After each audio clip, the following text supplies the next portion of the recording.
Step pyramids were the favorite architectural form of these ancient builders. It seems obvious that they were created by the same advanced civilization. But these temples stand in completely different parts of the planet. This complex of Chichen Itza is located in Mexico. The tomb of Pharaoh Djoser is in Egypt, and the Kokor Sanctuary was found in Cambodia. Textbooks will tell you that all these similar step pyramids were built by different primitive societies, independently of one another. But the strangest thing is that these almost identical structures are separated by hundreds or even thousands of years and half the world in distance. If we assume that they were indeed created by representatives of the same ancient advanced civilization, you could easily cross oceans. This already implies a level of development close to the modern era. Scientists have found too many suspicious structures whose appearance cannot be fully explained, or they do not even try. In the American state of Ohio, there is such a strange artificial hill. It is called the Great Serpent Mound. Its length is 1,444 feet 440 meters. And experts still argue about the age of the complex. The generally accepted version claims that the mound in the shape of a snake was built by representatives of the Fourth ancient culture around the 1st millennium AD. Allegedly, simply because there was no one else to do it. But this version did not convince everyone. British journalist Graham Hancock doubted such conclusions and decided to conduct alternative research.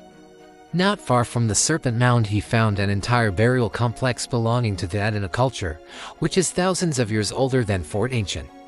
But the most incredible thing is that the Serpent Mound probably stands on an ancient crater from a meteorite impact. Samples showed that this collision occurred no earlier than 125,000 years ago, leaving behind an extremely strong magnetic anomaly. Compasses in this area literally go crazy. Surveyors were able to accurately determine the cardinal directions at the Serpent Mound only 100 years ago, while ancient people did this several thousand years earlier without special equipment. They achieved even more. The head of the serpent points exactly to the sunset during the summer solstice, and the curves of the mound serve as an astronomical calendar. If we stick to the generally accepted version, all this was built by people capable only of making huts and sharpening spears for hunting. But what if this primitive society simply occupied a much older complex, built by someone else much earlier? Moreover, in another corner of the world we found traces of an unknown ancient civilization with extraordinary architectural abilities.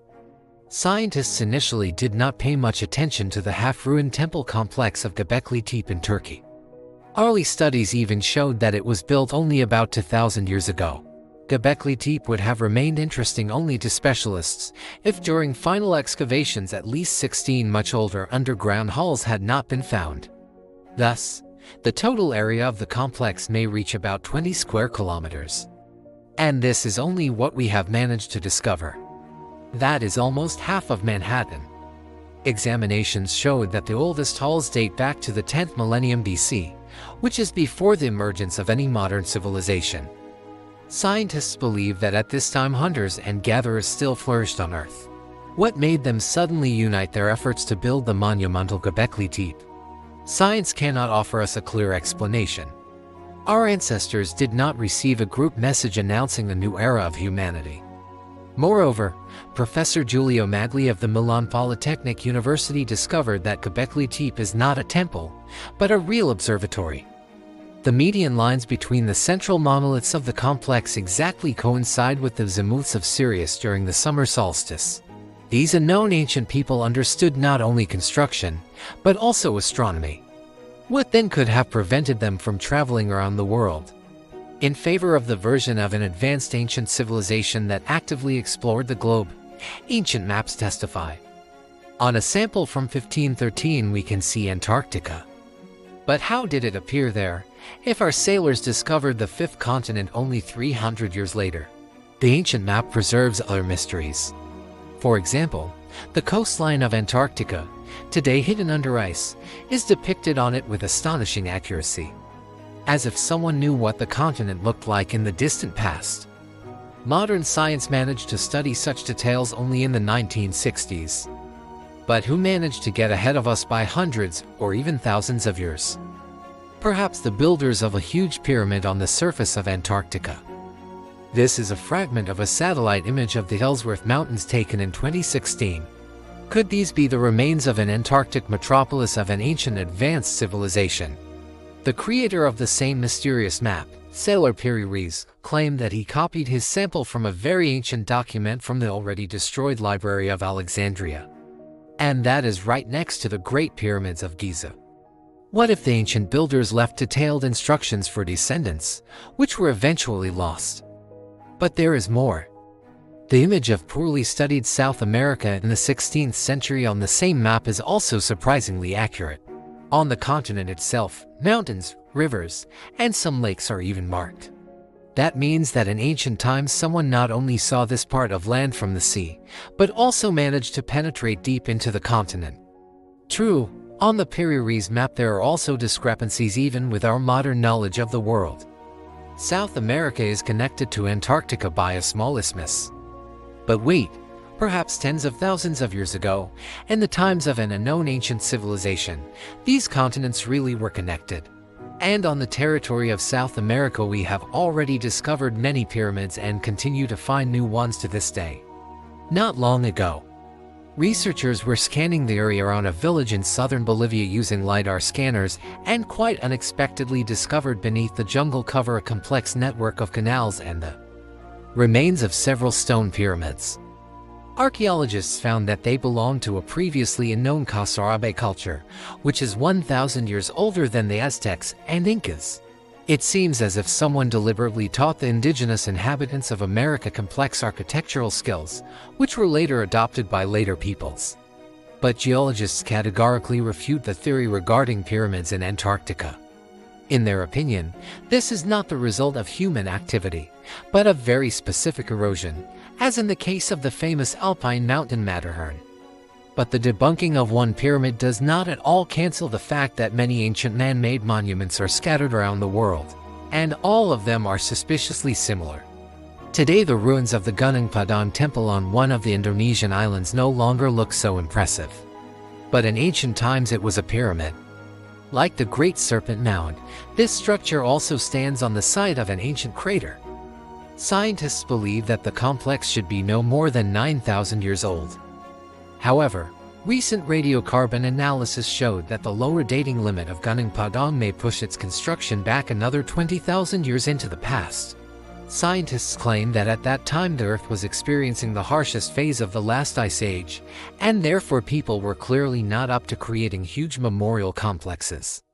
But are we forgetting something important, trying to fit Gunung Padang into the history familiar to us? For an advanced civilization, the Ice Age is not as terrible as for hunters and gatherers. These people could continue to travel the world, building their pyramids, because they were found not only in Egypt, but in all corners of the world. This is the Baksay Chamkrong Temple in Cambodia. And here is the sanctuary in Monte Ducati, in the middle of Italy. And all such structures have incredibly similar features. The stones of the building in Vargalide, Greece, are fitted so that not even a human hair can pass through the joints. And all this without any mortar for fastening. Near the city of Cusco in Peru, walls with similar masonry were found. But here another strange coincidence appears. A similar image of superhumans passing on their knowledge is found not only in Aztec culture. The ancient inhabitants of Mexico recorded this event in stone, depicting a man giving divine knowledge as a gift. It looks very much like an ordinary modern handbag, does it not? But similar scenes of knowledge transfer by ancient sages are found all over the planet in the most hidden parts of Göbekli Tepe, on the walls of preserved Assyrian temples, and even in Sumerian applied art. But if we assume that representatives of an ancient civilization could easily cross oceans and give primitive people their knowledge, this would mean that their level of development was close to our 20th century. Could such a society really disappear almost without a trace? In a recent article published in Scientific Records, American scientists announced the results of many years of excavations near the town of Tal El Hammam in Jordan.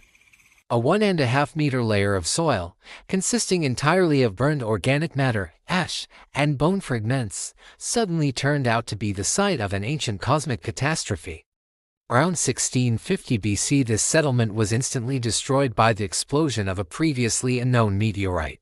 Scientists began to look for at least some mention of such a cataclysm, but found only biblical legends about the destruction of Sodom and Gomorrah, literally by fire from the sky. So this means that sometimes myths are not fiction at all. And although such a cataclysm would not have been enough to wipe out an entire civilization, there exists an ancient legend about a global catastrophe that may also have a basis. The myth of a worldwide flood can be found not only in the Bible, but also in the legends of the indigenous peoples of America and even among Australian Aborigines. The ancient Finns even associated this event with the end of the world. If the flood really was so global, then even an advanced ancient civilization would not have had it easy. And some data indicate that about 13 to 15,000 years ago the Earth experienced a so-called cataclysmic period. Allegedly, all storms raged on our planet simultaneously. But what could have caused this? In soil samples from that period there are many deposits of nanodiamonds. These are microscopic crystals that form from powerful impacts of comets or asteroids. But if the cause of the flood was an impact, then where is the crater? Analytical chemist Richard Firestone from the Lawrence Berkeley National Laboratory in California discovered that the greatest number of nanodiamonds is contained in soil samples from North America. But at that time the entire territory of modern Canada was covered by a thick layer of ice. And if a comet fell right there, the instant melting of a huge mass of ice could have created a destructive wave as a result, a worldwide flood. But it is by no means certain that it immediately destroyed an entire civilization. The few people who survived could have spread across different corners of the planet to try to revive former greatness and at the same time pass fragments of their knowledge to other, more primitive civilizations. Astonishingly, judging by the dating, those who survived the secret apocalypse may have built Göbekli Tepe. At a time when the rest of humanity lived by hunting and gathering, they already possessed the necessary technologies and knew how to cooperate well. But if such a monumental structure was built by people exhausted by disaster, then what were they truly capable of at the peak of their glory? If they possessed sufficiently advanced technologies, why have we not found them? Although we consider ourselves a fairly advanced civilization that has certainly left its bright mark in the history of the planet, in reality we may be overestimating ourselves. If our civilization were to disappear right now, then in just 200 years there would be no trace of cultivated plants left on Earth. In 10,000 years cities would practically disappear completely. Only large stones scattered chaotically around the globe would remain. And we have indeed found something similar. The underwater Bimini Road near the Bahamas is called nothing other than the Path of the Atlantans. It consists of 2,300 feet or 700 meters of neatly laid limestone blocks. Debates about the true origin of this structure continue to this day, and scientists have no single clear explanation. But where could this huge road have led? Perhaps earlier, before the Great Flood, the level of the ocean was much lower, and with such highways the ancient civilization may have encircled almost the entire planet. This sounds meaningful, considering that from Antarctica, which was not yet covered with ice, it would have been easy to reach most other continents. Exactly as indicated on the ancient map. Perhaps someday under the thickness of ice we will find the ruins of entire megacities. But if the known ancient civilization was so advanced, there is one problem. If we disappear, then the glass and plastics from our buildings and machines will decompose in about 15 million years. So we should definitely have found similar remains of the previous civilization, should we not? The source of all our plastic is oil. Ancient people could either not have found it at all, or decided that it was useless.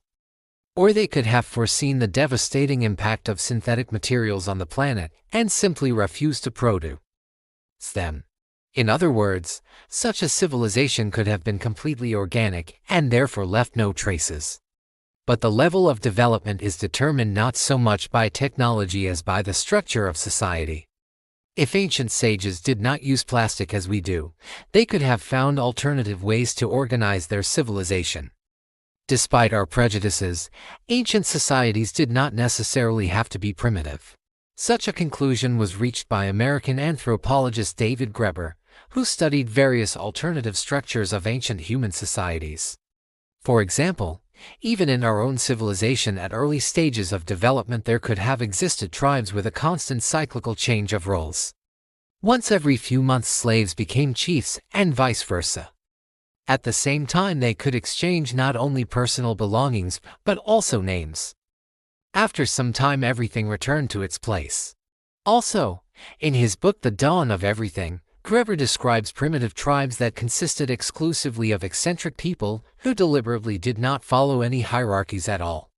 Perhaps similar unusual principles of building societies helped an unknown ancient civilization to come to alternative paths of development and to progress much faster, even on the basis of organic and invisible technologies for us today.